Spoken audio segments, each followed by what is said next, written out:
Oh, hey, how you doing? I wanted to just do a quick little video about something that I was talking about with my client today, actually a couple of clients today, and also with my experience for the past, couple of weeks. The past couple of weeks, I've had this seem like one thing after another, after another, after another was coming at me from all different directions, right? I mean, I felt like I was being bombarded, right? I was being bombarded by one thing after another, and I'm going, oh my God, what's going on? What's going on, right? And then I started thinking, okay, maybe I need to make a big change in my life. And I started to realize that whenever we have things that are coming at us and coming at us and coming at us, it just means that we're on the wrong path. So I started thinking about this analogy of I'm in a boat, right? And I have all this weight in my boat. And the problem is that oftentimes we think, okay, we're going to throw the weight off of the boat and it will be okay. And we'll just kind of float on the water for a while and it's nice and easy for just a short time. But because when you threw that weight off, if you still have an anchor to it, meaning that if you still can bring that back into your boat by just thinking about it and bring that situation back into your boat starts sinking into the water again, right? So what you got to do is when you want to get rid of something, folks, you want to throw that weight out of your boat. And once it's out of your boat, then you are back on track, okay? Now, throw it out of your boat, get rid of it, and what happens? You end up being like, at ease, right? But make sure there's not an anchor still attached to that weight. Because if you throw it out of the boat, it's still going to pull you down because like if you throw an anchor out of a boat, it's going to keep you in one spot, right? And you're just going to bob from side to side to side to side, right? And just bobbing in the water for a while.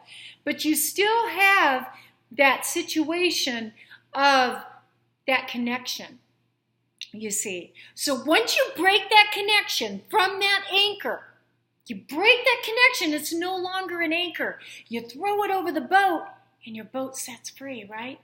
And it starts moving forward. And you start moving with the current. You're no longer working against the current.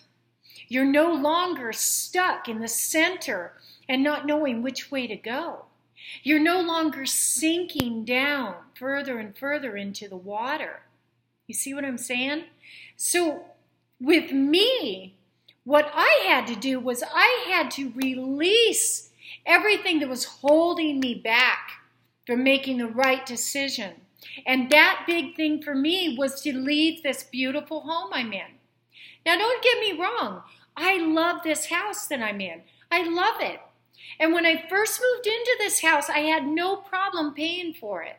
I had good amount of clients coming to me. Everything was good.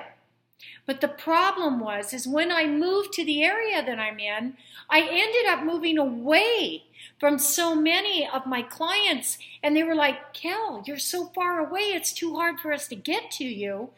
It cut off some of my clientele. Also, on a good note for them, I also healed a lot of clients. But when I healed a lot of clients, they don't need me anymore. They don't need to come and see me anymore, which is wonderful for them, not so good for me. Now, I realized that when things started to get harder and harder and harder for me, I realized that I had made a mistake of getting into this big house. Now, you know what? I used to think that my big, fancy, beautiful home, that I had to live this way. But see, that was the weight in my boat. Meaning, all my life I had struggle. So I was in what's called struggle mode. Now, even though I was living apparently to everybody else in this beautiful home, and I was doing so well. To be honest with you, I was living way beyond my means. See, even though I can afford to live here, I can't afford anything else. I can't afford to go on trips to visit family. I can't afford to leave my work for even a minute. And that's not living. That's living to pay my bills. And when I realized that, I went, oh, I got to throw this out of the boat. Meaning, I need to downsize because my house does not define me.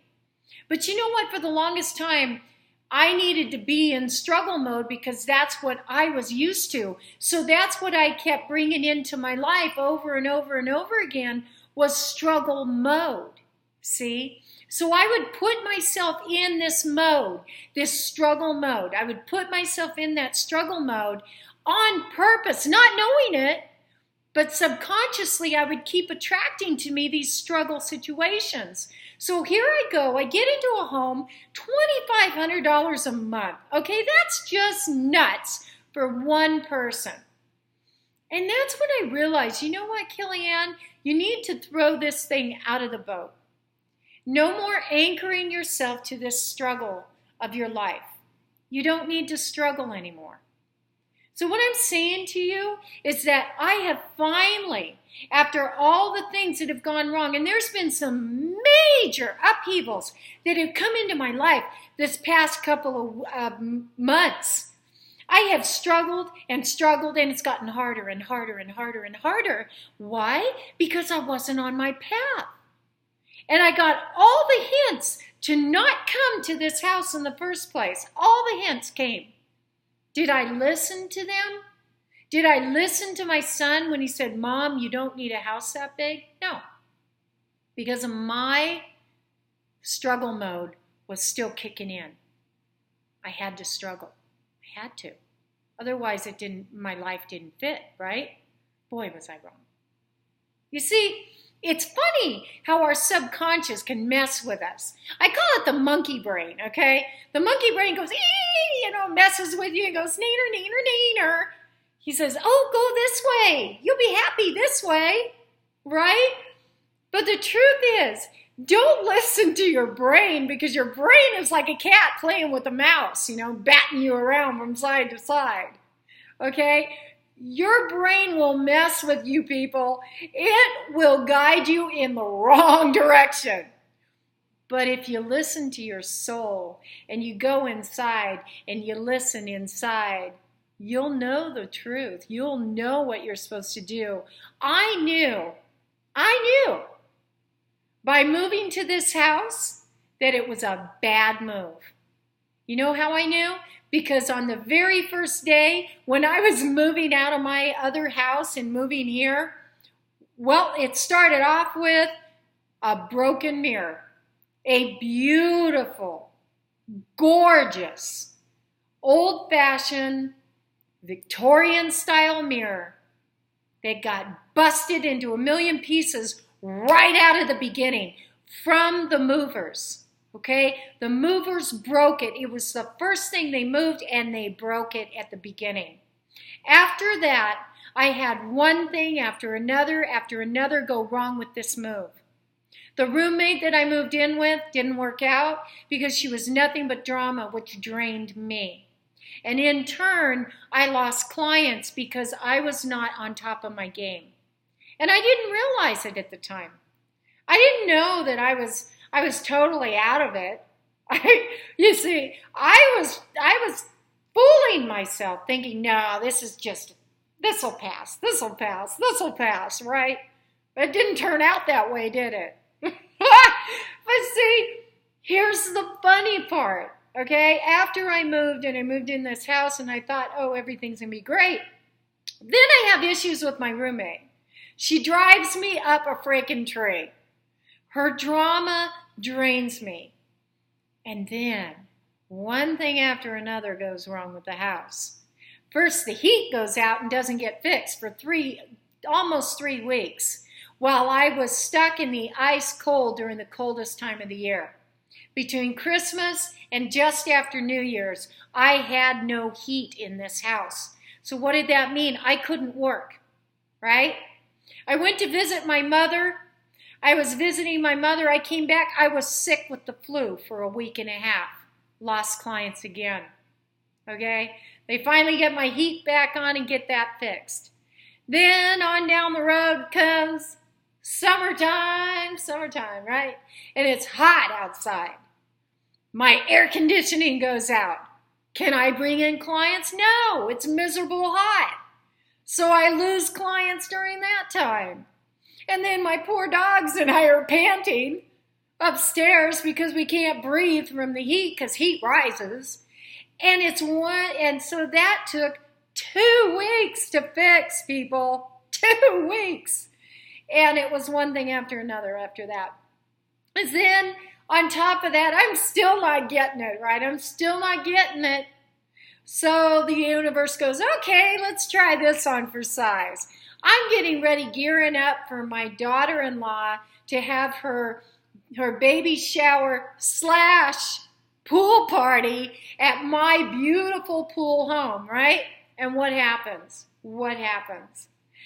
What happens is this. The pool situation starts, right? I get a crack in my filter. My pool's not getting cleaned. I call the office. The office won't let my pool man fix it. They want their guys to fix it. Fair enough. Then I can't get a hold of the office. And I go through one thing after another, jumping through hoops, trying to reach somebody to come and fix it. Okay? They finally come out Thursday, 2 days before this pool party, and I have a green pool. I kid you not. Algae growing up the sides, a green pool. All right? This is on Thursday. So they drain the pool. Now that's my cost, right? I find out that the water in the pool was old water and it should have been changed 3 years ago. It was 5 years old. Okay, so the water wasn't changed and that's what caused all the issues with the filter and so on, so on, so on, right? Anyway, so they drain the pool and they tell me, don't worry, we're going to have it cleaned and finished right on time for your party. Do you think it was done? It wasn't done. They came out at 4:30 that night on Friday to clean it and fill it. Friday, the day before the party. The party, there was no pool for the party. It was only 3/4 of the way full and that was it. It wasn't full enough. Plus, it was ice freaking cold. So there's no way anybody could have gotten in it. And there were no chemicals in it. And it wasn't prepared for people to swim in. Right? My daughter's, her party went off great. We had a wonderful time. She had a great time. My son, he was happy. Everybody was happy. Everyone had fun. So it was no big deal. However, all these things were more weight in my boat. More weight in my boat. My boat began to sink. So I saw myself as sinking fast. The more it was sinking, the worse my energy was getting. And what does that do? That brings bad energy in.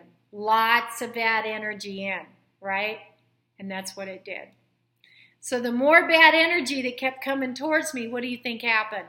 No clients. Nobody wanted to come to somebody who was constantly complaining on Facebook. Nobody wanted to come to somebody whose positive attitude turned into a dumper. Who would want to come to me, right? And I look in the mirror and I'm looking older and older and older and I'm going, what? What's happening? And it was because there was too much weight in my boat and I was sinking. So then I decide, okay, I'm going to go ahead and I'm going to move out. I have another year on my lease, but you know what? I believe that I can work a deal with my landlord. And then I hear everyone chapping in my ear. No! Don't do it! Don't do it! Don't tell your landlord you're moving. Not until you find a house. And then I had people telling me to lie. I had people telling me to lie. And I damn near did. But you know what? I'm not a liar. I'm a straight shooter. I tell it like it is. And the guilt and the pain of thinking of even telling a fib that I never lived in this house, that I was living with my kids, and bringing them into a lie, would that be fair? No, I couldn't do it. Couldn't do it. So instead, I decided to tell the truth. I decided to write a letter to my landlord and say, here's my money situation, here's my financial situation, and here's what I'm going to do for you. If you will allow me out of my lease at the end of my year, which is November 1st, allow me to move. I promise you I will work hard to find you tenants to take my place. And that's exactly what I'm doing. I am putting an ad out. I'm going to show the house for him, and I'm going to find him tenants that can afford this house for $2,500 a month. That's what I'm going to do. Everything's fixed now. The pool's running beautifully. The air conditioning's brand new. The carpet's brand new. The heating is brand new. I mean, the house is in supreme condition now. And if I could afford it, by golly, I'd stay for another year. But I know in my heart I'm not meant to. So, that's what I'm doing. And when I decided to do that, I took the weight and I threw it out of my boat, and there was no longer an anchor tied to the struggle mode that I was in. I no longer have a need for a big fancy house. All I want is a house that I'm comfortable in a neighborhood that I'm comfortable in. All I want is to be financially secure in the place that I'm in. That's all I want. All I want is to be able to say, yeah, Mom, I'm going to come visit you, and hop on a plane and have the money to go see her. That's what I want. And that's what I'm about to do. And I'm so excited that I had to share this with you and tell you.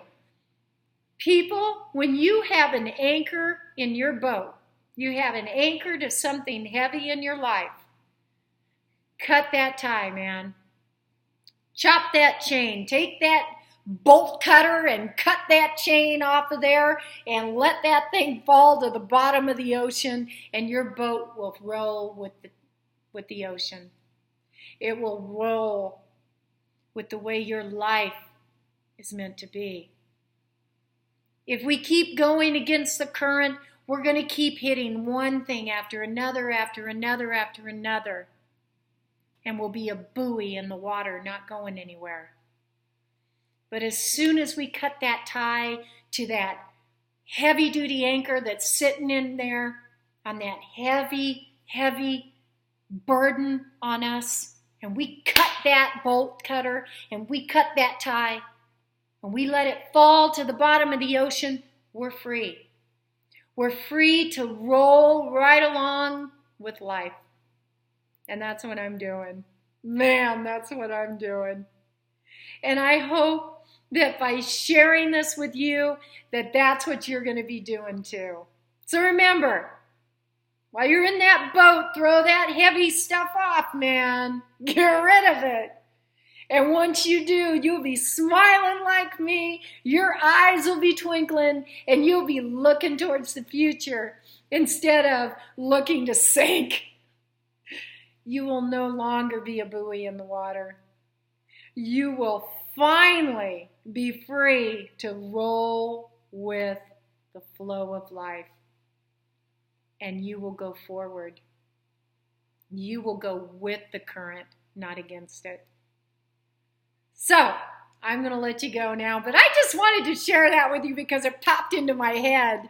And I just had a great client, and I told him to do that, and he's doing that, and that's going to help him fight the cancer that he has. Because when you have cancer or diseases that are getting you down, people, let me tell you something. It means you've got a burden on you. The reason that cancer came to visit you because you called it in. Now, I know that's a hard one to swallow, but think of it this way.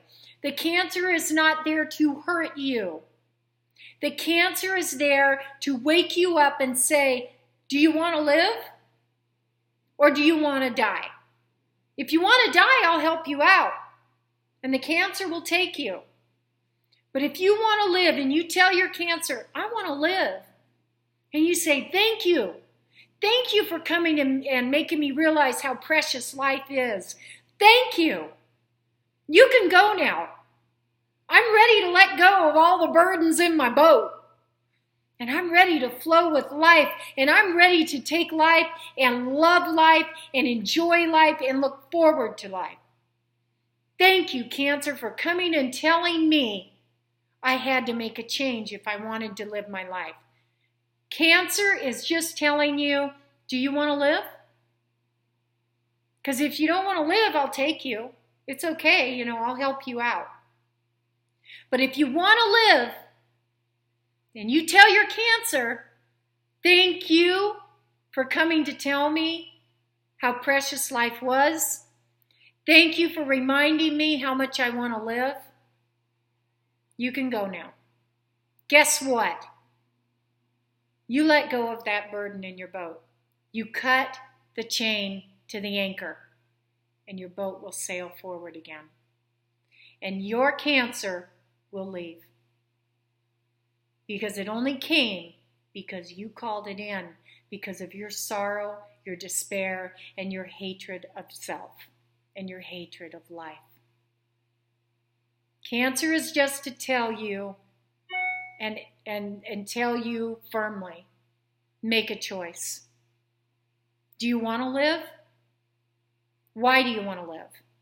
Focus on why you want to live, not why you want to die. Focus on why life is precious to you, not why you called the cancer to you in the first place. I know this is heavy stuff for you to swallow, but it's important. And I really wanted to share this with you. It's very important. I did this with my client today, who's been fighting cancer on his own. And I did this with him. And when he left here, by the way, he's on Kyani, what I sell, Kyani. He's on Kyani, and his markers are going down. I told him, I said, when you go in and get tested, I guarantee you your markers will all be down. I'm confident in that because he feels better about his life and about himself. And you will too. Okay? So, I'm sorry, I went on and on. Uh-oh, 23 minutes. Oh no! People are going, oh my God, it's too long, it's too long. It's really not. Okay? So, I'll talk to you later. Have a beautiful day. Namaste and all that wonderful stuff. This is Kellyanne Novak signing off. www.kellyannesreikispiritualhealing.com. If you want to ask me any questions, I now have a PayPal button on my website. If you want to make an appointment to have an over-the-phone healing and spiritual guidance, then give me a call. It's only $75 an hour to talk to me. So have a beautiful day. Namaste.